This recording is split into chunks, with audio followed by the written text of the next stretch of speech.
네, 오늘 말씀 함께 보겠습니다. 오늘은 에스겔서 33장 11절 말씀 가지고 하나님의 마음이라는 제목으로 함께 말씀을 나눌 텐데, 오늘 본문 말씀 에스겔 33장 11절 말씀 함께 보겠습니다. 우리 한 목소리로 같이 한번 읽을까요? 시작. 너는 그들에게 말하라. 주 여호와의 말씀이니라. 나의 삶을 두고 맹세하노니 나는 악인이 죽는 것을 기뻐하지 아니하고 악인이 그의 길에서 돌이켜 떠나 사는 것을 기뻐하노라. 이스라엘 족속아, 돌이키고 돌이키라. 너희 악한 길에서 떠나라. 어찌 죽고자 하느냐 하셨다 하라. 아멘. 오늘은 에스겔서의 한 부분의 말씀을 통해서 하나님의 마음이라는 제목의 은혜를 나누고자 합니다. 에스겔 선지자가 말씀을 전하던 때의 시기는 바벨론 포로기입니다. 이미 예루살렘 성이 무너졌고 성전 또한 파괴된 그런 시기입니다. 그리고 수많은 유다의 백성들이 고향을 떠나서 강제로 바벨론의 포로로 잡혀와서 타향살이를 해야 했던 그런 때였습니다. 그들이 하나님을 예배하던 성전이 있었고 그들의 문화가 있었던 그런 삶과는 완전히 다른, 이제는 새로운 환경에서 살아가고 있는 거죠. 처음에는 유다 백성들이 굉장히 괴로움에 시달렸을 것입니다. 일단 이런 현실 자체가 인정이 되지를 않았습니다.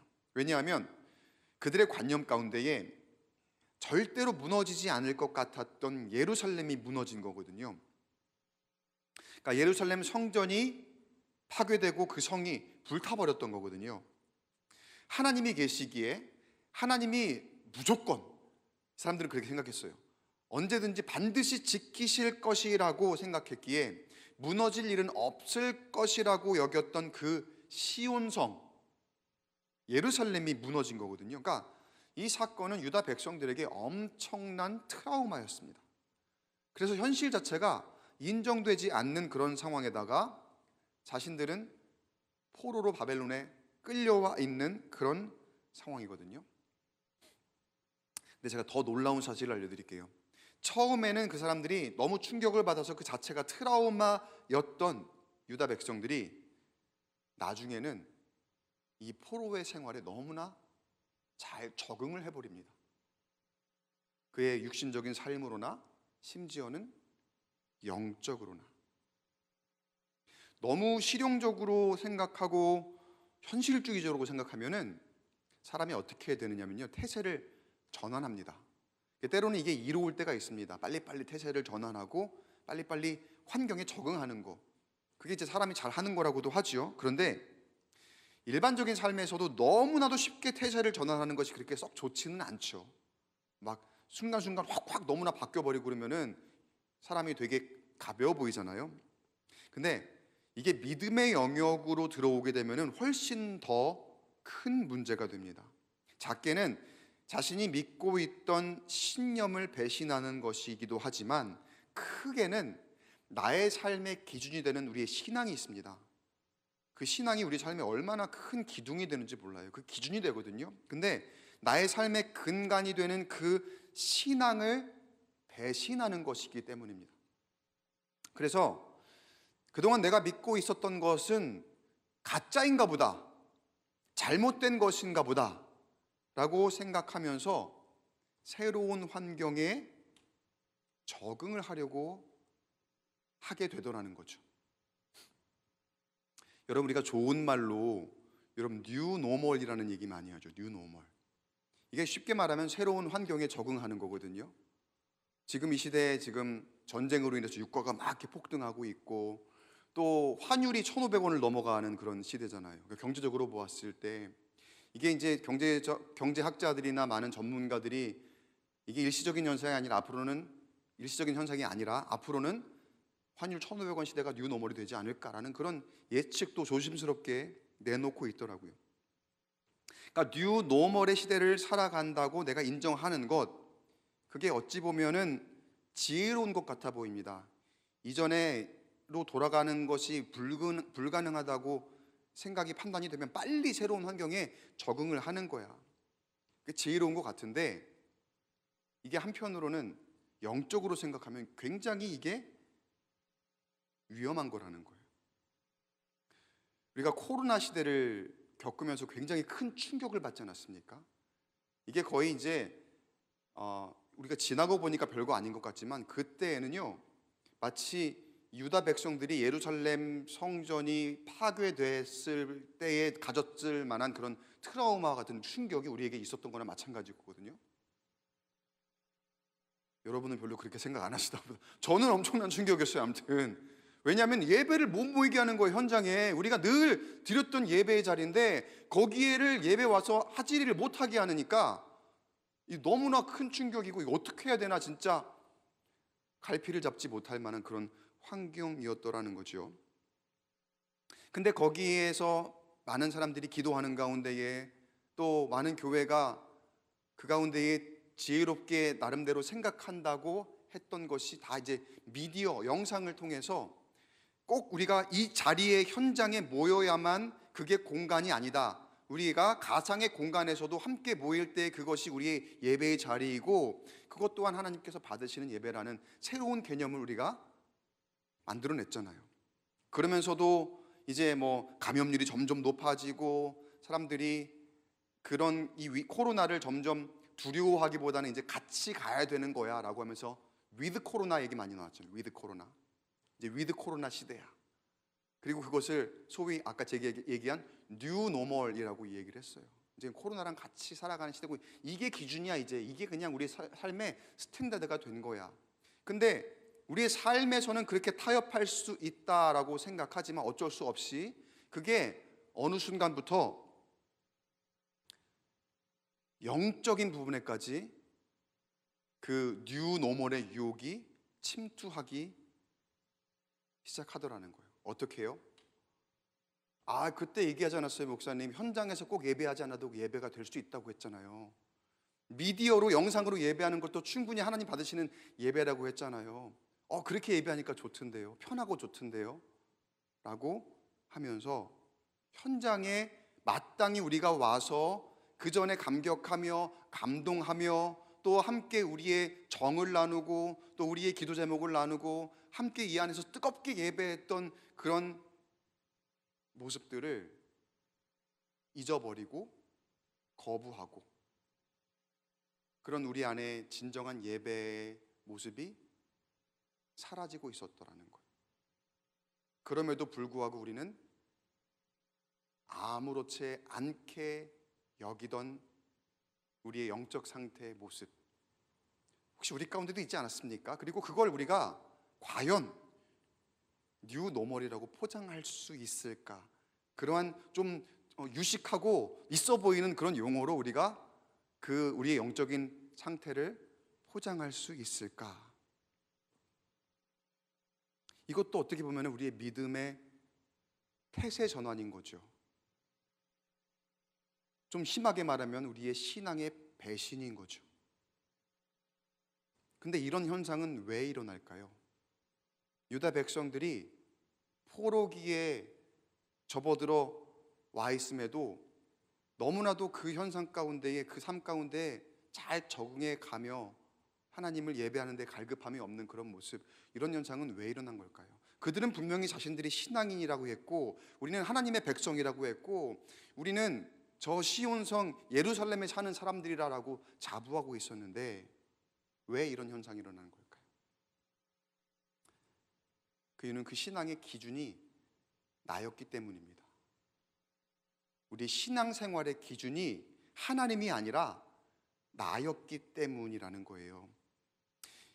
이스라엘 백성들이 하나님을 믿는 백성들이라 자처했고 그렇게 역사적으로나 문화적으로나 하나님의 백성으로 살아왔겠지만 실상 그들의 믿음은 하나님을 진실로 믿는 신앙이 아니라 그 믿음의 기준이 그 믿음의 주체가 자신들이었다는 겁니다.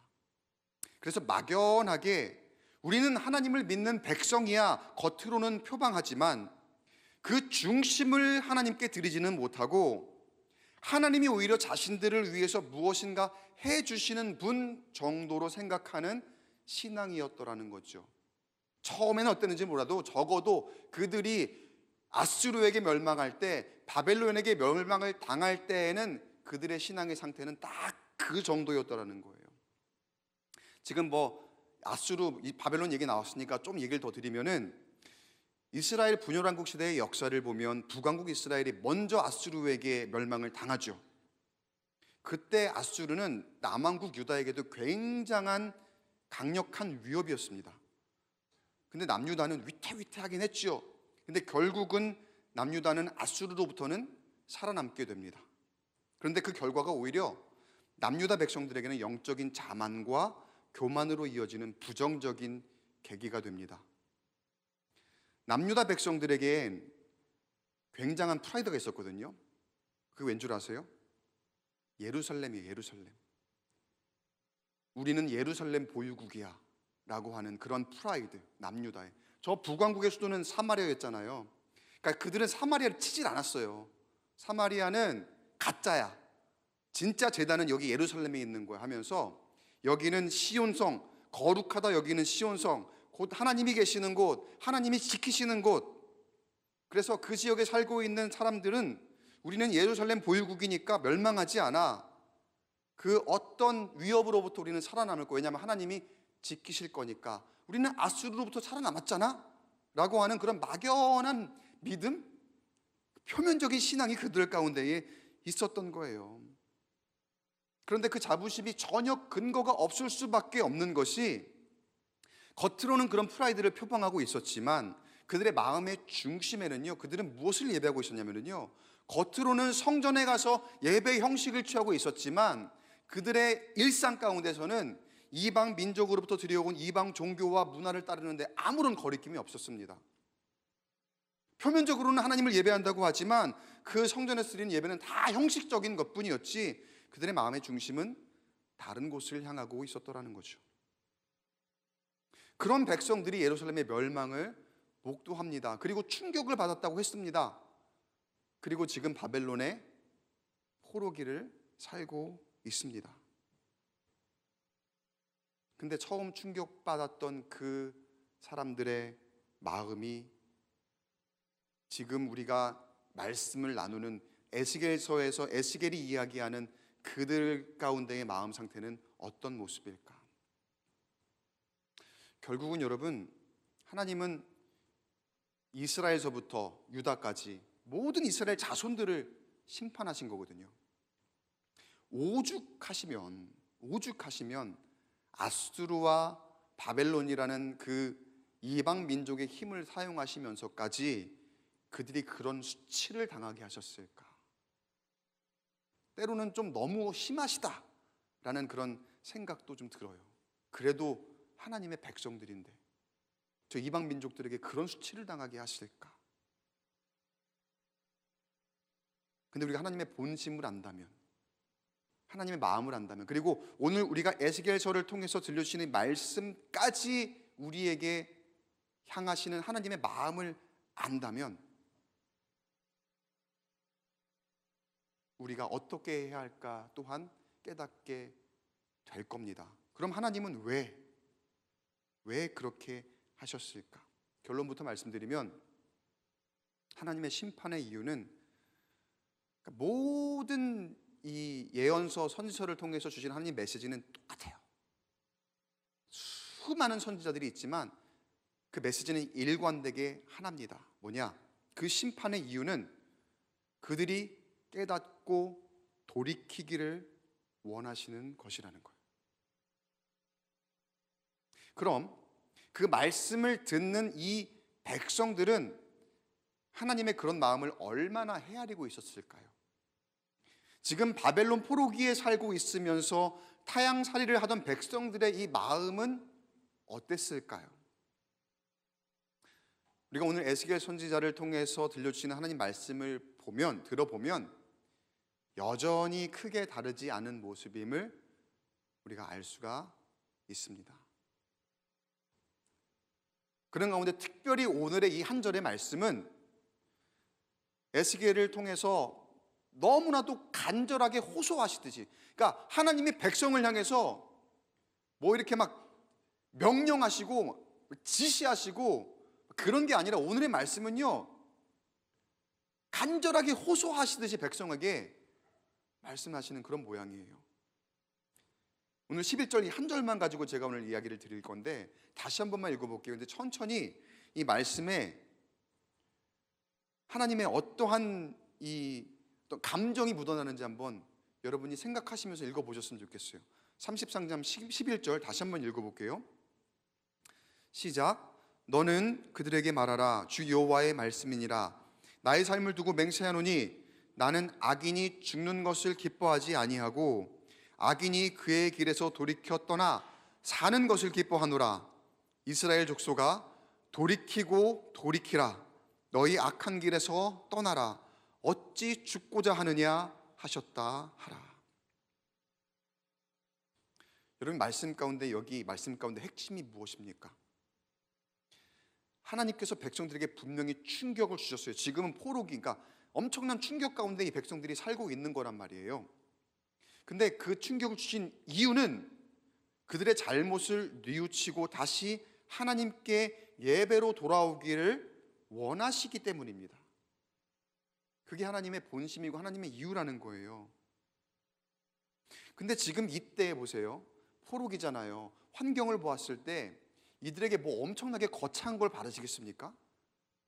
예루살렘 성전은 이미 떠났고 거기서 불타 없어져 버렸고 여기에는 바벨론에 뭐가 있어요? 성전이 있습니까? 없어요. 어차피 바벨론 포로기에 그들이 할 수 있는 것도 그저 각자의 자리에서 하나님을 향한 그들의 마음을 표현하는 것 정도가 그들이 할 수 있는 전부가 아니었을까? 그 바벨론의 정책 자체가 다른 신에게 예배하거나 아니면은 다른 신에게 절하거나 하는 그런 것들 자체를 허락하지 않는 그런 지금 환경인데, 근데 하나님이 원하시는 모습은, 우리가 다니엘서를 보면 다니엘이 어떻게 했습니까? 자기의 방 하나를 예배 초소로 만들어 놓고 자기 집에서 예루살렘을 향한 창문을 열고, 물론 지금 이 말씀의 배경은 이제 그 페르시아 제국 때 얘기지만 결국에는 그 자기의 자리에서 하나님께 자기의 마음을 표현하는 것, 전심으로 누가 보든 안 보든 그냥 자기의 마음을 하나님께 진심으로 나아가는 그것 아니었습니까? 그냥 내 마음의 중심이 매일 규칙적으로 하나님 앞에 나아가 있는 것. 근데 보니까 백성들이 그것조차 하지 못했더라는 거죠. 아니, 하지 않았더라는 거죠. 그냥 그 마음 자체가. 그러니까 백성들에게 있어서 무너졌던 것은 성전이 아니었던 거예요. 우리 성전이 없으니까 아무것도 못 하잖아요. 이 환경에서 우리가 뭘 하겠어요? 그러면 우리는 여기에 삶에 적응하면서 여기에서 살아갈 국리를 찾아야 하지 않을까요? 성전 핑계를 댔겠지만 그들에게 무너졌던 것은 그 마음의 성전이었던 거예요. 그 마음 자체가 무너져 있었던 거예요. 아니, 바벨론 포로기 이전부터 이미 그들이 성전을 보유하고 있었을 때에도, 그들이 예루살렘 가운데 있었을 때부터 그들의 마음속 성전은 이미 무너져 있었기 때문에 하나님을 예배할 수 있을 때부터 예배하지 않았던 그 습관이 지금 이 환경에서는 어떻겠습니까? 더 힘들겠죠. 그러나 여러분, 분명한 사실은요, 하나님은 그때나 또 바벨론의 포로로 잡혀왔던 그 시기나, 그리고 오늘 여러분이 앉아있는 이때나, 여러분의 삶 가운데 살아가고 있는 이때나 하나님은 백성들을 포기하지 않으신다는 사실입니다. 그리고 하나님이 원하시는 부분은요, 내가 지금 처한 이 환경과 여건 안에서 아주 작은 부분이라 할지라도 내가 할 수 있는 최소한의 예배, 내가 할 수 있는 마음의 중심을 드리는 진실의 예배를 원하시고 계신 줄 믿으시기 바랍니다. 사랑하는 성도 여러분, 하나님은 우리의 영이 죽기를 원하지 않으신다고 말씀하셨어요. 분명히 방금 11절 말씀 가운데 그렇게 말씀하셨어요.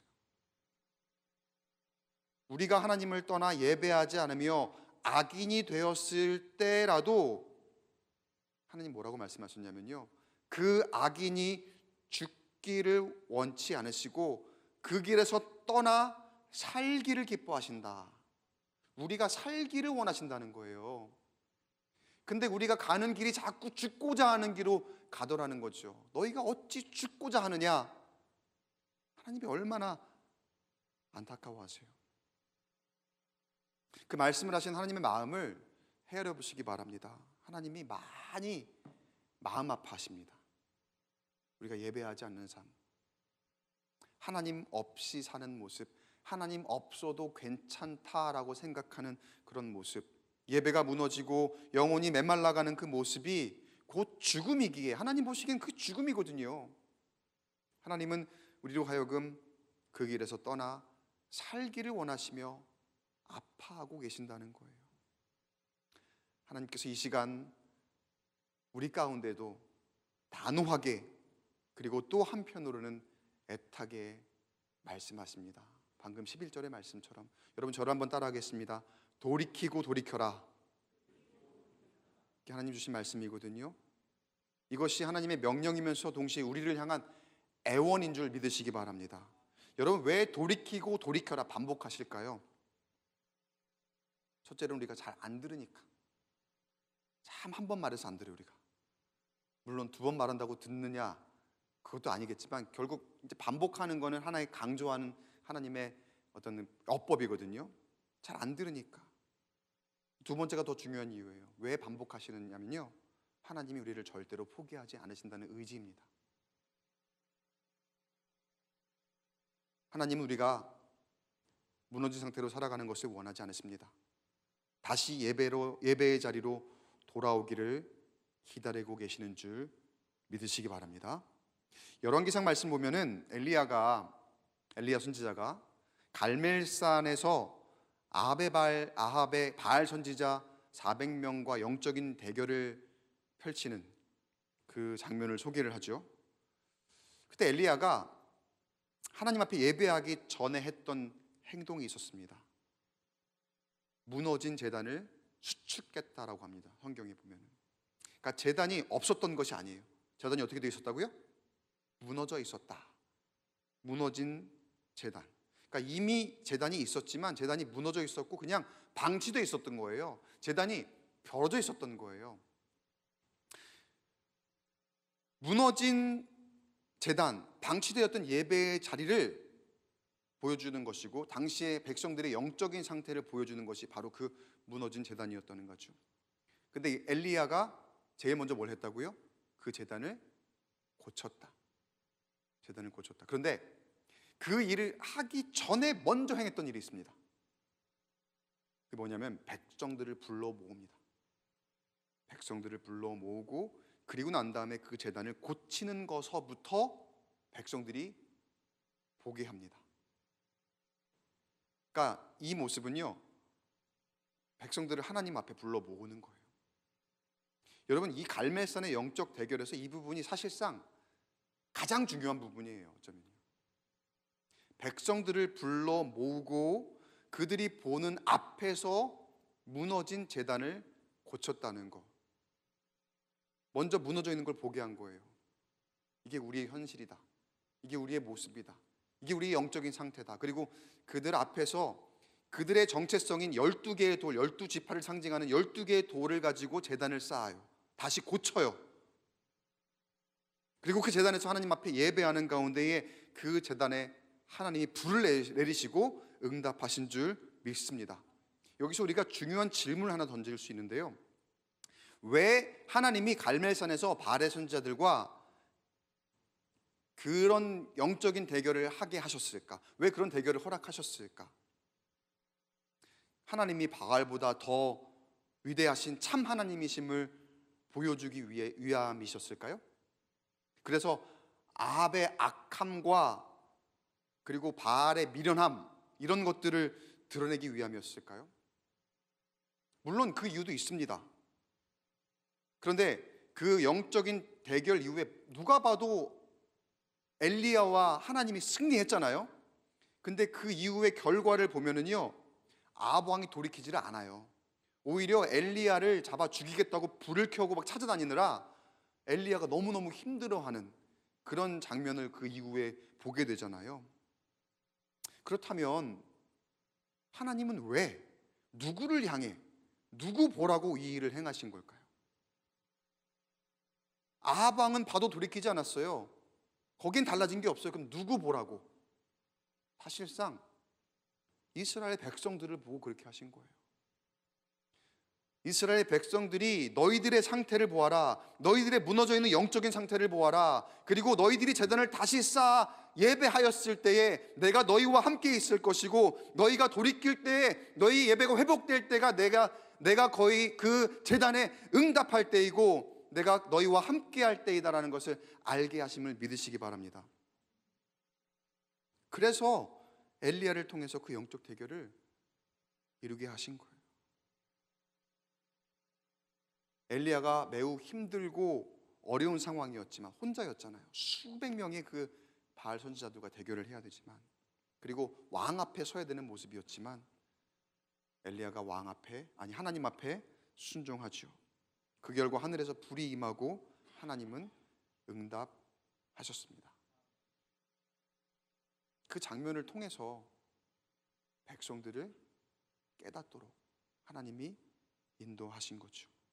사랑하는 성도 여러분, 하나님께서 예배를 받으실 때, 그리고 백성들이 하나님께 예배할 때 하나님은 살아계시며 지금도 역사하신다는 사실을 우리 모두가 알게 될 줄 믿습니다.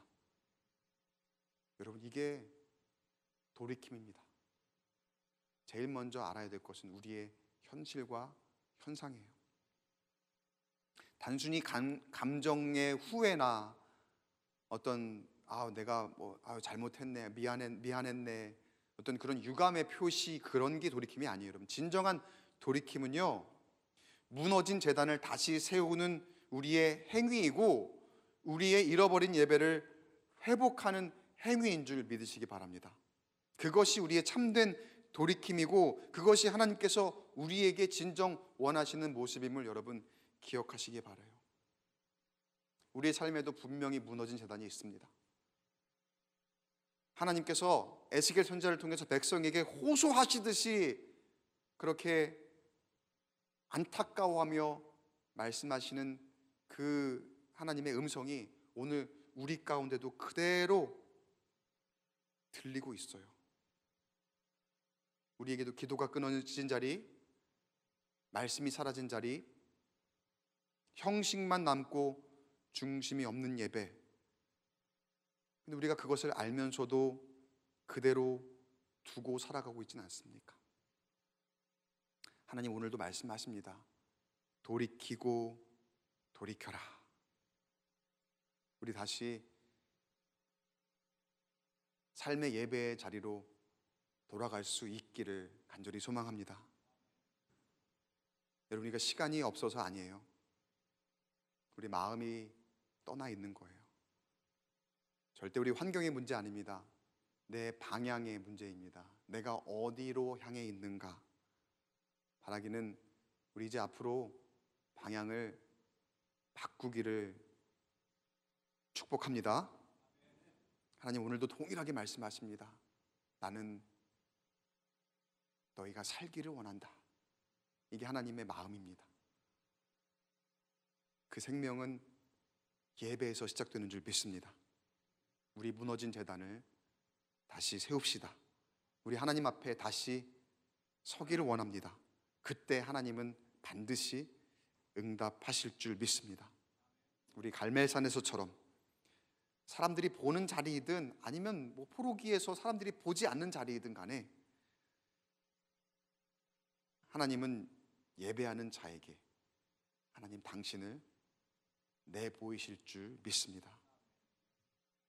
참된 생명이 있는 그 예배의 자리를 우리가 가장 먼저 지키고 나는 내가 살기를 원한다 말씀하시는 그 주님의 뜻을 따라 주님이 주시는 응답과 승리와 축복과 또 회복의 삶을 살아가는 저와 여러분 되시기를 주님의 이름으로 간절히 축원합니다. 시간 우리 말씀을 기억하면서 함께 찬양 고백하고 기도의 자리로 이어갈 텐데요. 제가 잠시 기도하겠습니다. 하나님 감사합니다. 오늘도 주신 말씀 붙들고 우리가 우리 입술을 열어 결단하며 기도하길 원합니다. 오늘 말씀처럼 돌이키고 돌이키라 주신 이 말씀 안에서 우리가 살기를 원하시는 하나님의 마음을 헤아리게 하시고 그 말씀에 순종하여 다시 우리의 모든 예배를 회복하고 주님 앞에 바로 서고 주님이 주시는 놀라운 은혜와 능력과 또 기적 가운데 살아가는 우리가 될 수 있도록 인도하여 주시옵소서. 이후에 기도의 시간 가운데 함께 하시고 응답하실 줄 믿사오며 우리 구주 예수님의 이름으로 간절히 기도드리옵나이다. 아멘.